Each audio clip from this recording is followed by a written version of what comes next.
Hey guys, this is the Max Invest YouTube channel, and today we're going to be doing a market update and taking a look at a couple of different stocks like Switchback and Mara.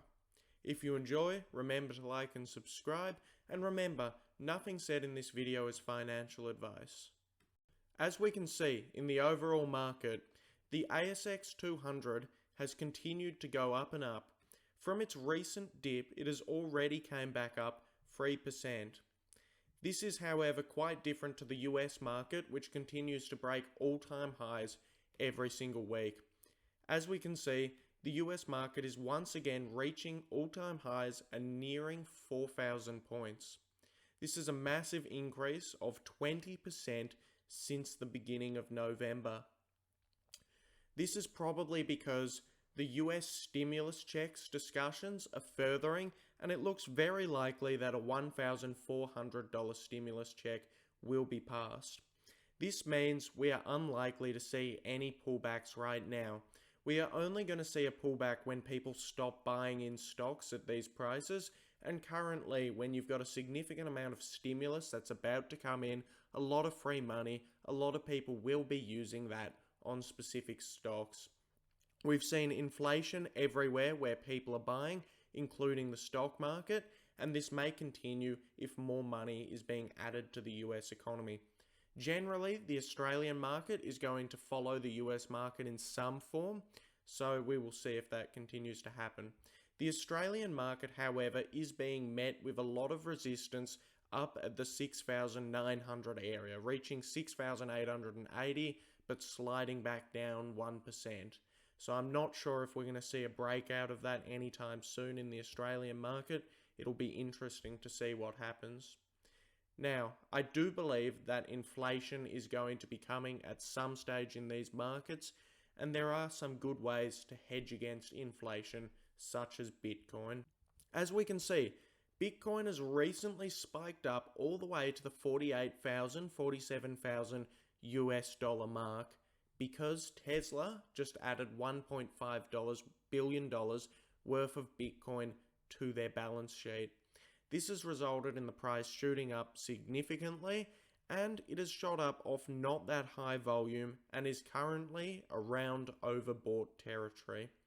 This means before buying Bitcoin, I'd preferably wait for a pullback, and I'd like to see it come back and hit these moving averages that I've got here.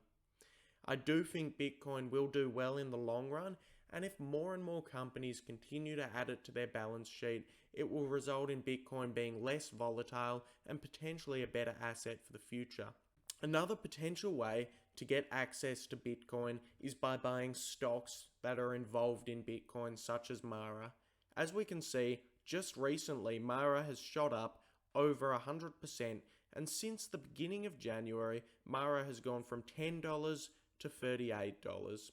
This is some pretty insane growth in this Bitcoin related stock.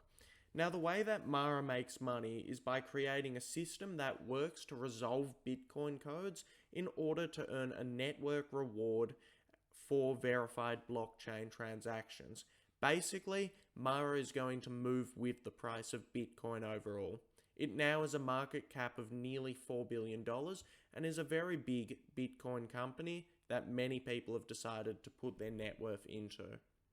This could be a way to get exposure to Bitcoin whilst on the stock market, and it will benefit if Bitcoin continues to rally.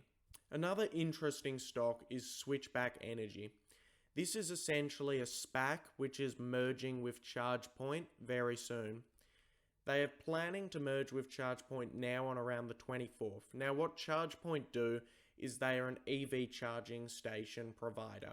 ChargePoint plan to have 500,000 Biden plans to have 500,000 charging stations in 2021, and currently ChargePoint controls 73% of the EV charging network. So this is already a well-established and big company. It's the biggest out of all of the charging station companies. Basically, Switchback Energy was set to have a merger on the 11th of February. However, only 45% of people decided to vote for that merger. Out of those 45% of people, nearly everyone wanted the merger to go through, as that's the only reason why you'd buy the stock. However, it seems people were too lazy to actually vote on the merger, which will mean the date for the merger will now be the 24th. This has caused the price to sink a little bit coming up to the merger, and it could sink a little bit more, presenting buying opportunities for this stock. I think Switchback's a pretty good stock, but overall I'm probably not going to buy it, as I think it's going to face some big competition from in-house charging from Tesla and other companies. If you enjoyed this video, remember to like and subscribe, and thanks for watching.